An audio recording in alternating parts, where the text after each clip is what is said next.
తమిళ cinema ఇండస్ట్రీలో exciting గా experimental సినిమాలు చేయడానికి ఇంట్రెస్ట్ చూపించే వాళ్ళు చాలా మంది మనకు అరుదుగా కనిపిస్తారు. అందులో కమల్ హాసన్ ఫస్ట్ ప్లేస్ లో ఉంటే సెకండ్ ప్లేస్ లో ఆఫ్ కోర్స్ మన చియాన్ విక్రమ్ ఉంటాడు.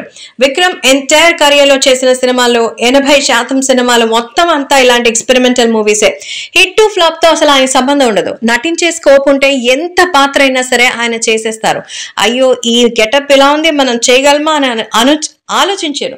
ఛాలెంజింగ్ గా తీసుకుని నటనకి ప్రాణం పోస్తాడు విక్రమ్. అయితే ఇందులో ఆయన కమర్షియల్ గా చాలా వెనకబడిపోయారన్న సంగతి మనందరికీ తెలిసిందే. అయితే ఆయనకి ఉన్నటువంటి ఆ స్పెషల్ ఇమేజ్ కూడా ఎవరూ మార్చలేరు. ఇక ఇప్పటి వరకు ఆయన చేసిన స్పెషల్ క్యారెక్టర్స్ చాలానే ఉన్నాయి.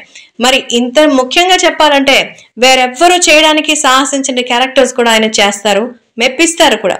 దానికి ఒక కాన్సెప్ట్ పెట్టుకుని ఆయన సినిమా రంగంలోకి అడుగుపెట్టి మన ఇలాంటి నటుల వల్లే సినిమాలో నటన అనేది బ్రతికి ఉంది అనిపించేలా చేస్తారు మన విక్రమ్.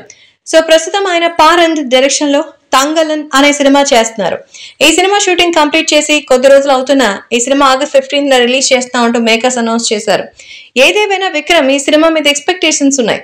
గత చిత్రాలు ఆయన్ని నిరాశపరిచిన ఈ సినిమా మాత్రం ఖచ్చితంగా మరి సక్సెస్ అవ్వాలని చూస్తున్నారు. ప్రస్తుతం ఆయన బాడీ మెయింటైన్ చేసే విధానం చూస్తే పిచ్చెక్కి పోవాలి. ఈ ఏజ్ లో కూడా ఆయన వెయిట్ తగ్గమంటే తగ్గుతాడు, పెరగమంటే పెరుగుతాడు. క్యారెక్టర్ కోసం ఎంతైనా తెగించే hero one and only Vikram. ప్రస్తుతం సోషల్ మీడియాలో వస్తున్న వార్త ఏంటంటే విక్రమ్ హిట్ కొడితే మరికొన్ని ఎక్స్పెరిమెంట్స్ చేస్తారు, లేదంటే మరి ఇక్కడితో ఆయన ప్రయోగాలు ఆపేస్తారని టాక్. నిజానికి ఇలాంటి స్టేట్మెంట్ ఆయన అయితే చేయలేదు. హిట్ అయినా ఫ్లాప్ అయినా అసలు ఆయన పట్టించుకోలేదు. కానీ ఏది చేసినా స్పెషల్ గా ఉండాలని మాత్రం అనుకుంటాడు. ఎంత కష్టంకైనా రెడీ అంటాడు. ఇప్పుడు పారంది దర్శకత్వంలో విక్రమ్ ఒక తెగకు చెందినటువంటి వ్యక్తిగా అయితే చూపిస్తారు. విక్రమ్ ఆ గెటప్ లో చూసిన ప్రతి ఒక్కరూ ఫస్ట్ టైం ఆయన చూస్తే గుర్తుపట్టలేరు. అంత మేక్ ఓవర్ ని మన విక్రమ్ అయితే చేసుకున్నారు. సో మొత్తానికి ఇలాంటి సినిమాలు చేసే హీరోలు కానీ నటులు కానీ చాలా అరుదు. అందులో విక్రమ్ టాప్ ప్లేస్ అని చెప్పొచ్చు. హిట్ కొడితే మరి విక్రమ్ ఫ్యాన్స్ అందరూ దిల్ ఖుషి అయిపోతారు. అలాగే అలాంటి సినిమాలు ఆయన మరికొన్ని చేసేందుకు ముందుకొస్తారని కూడా తెలుస్తోంది.